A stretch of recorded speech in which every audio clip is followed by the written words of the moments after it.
ଆପଣ ନାଁଟା? ସୁରେଶ ବେହେରା। ଗାଁ ନା? ଭଟ୍ଟପୁର ବେହେରା ସେଇ।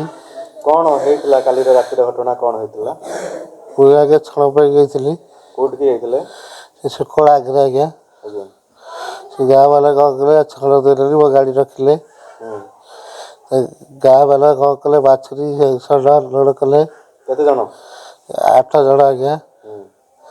ଲୋଡ଼ କଲେ ଆଜ୍ଞା। ସେ ଲୋଡ଼ କରିକି ପାଲ ବାନ୍ଧିକି ଛାଡ଼ିଲେ। ତାପରେ ବାଟରେ ହେଇଛି ଶୁଖଳ ପାଖରେ ହେଲା ବେଳକୁ ବଜରଙ୍ଗ ଦଳ ବାଲା ଆଇଲେ। କିଛି ନ କହି ମୋତେ ଡାଇରେକ୍ଟ ବାଡ଼େଇ ମୋ ଗାଡ଼ି ସବୁ ଭାଙ୍ଗି, ଆଉ ମୋ ବେକକୁ ଭାଙ୍ଗି ଦେଇଛି, ବାଡ଼ ଦେଇଛି, ହାତ ଗୋଟେ ଭାଙ୍ଗି ଦେଇଛି, ଗୋଡ଼ ଗୋଟେ ଫ୍ରାକ୍ଚର କରିଦେଇଛି, ଆଉ ମୁଣ୍ଡକୁ ବାଡ଼େଇ ଫଟେଇ ଦେଇଛି। ଏମିତି କରିଛି। ମୁଁ ଭାବୁଛି ପ୍ରଶାସନକୁ ତାକୁ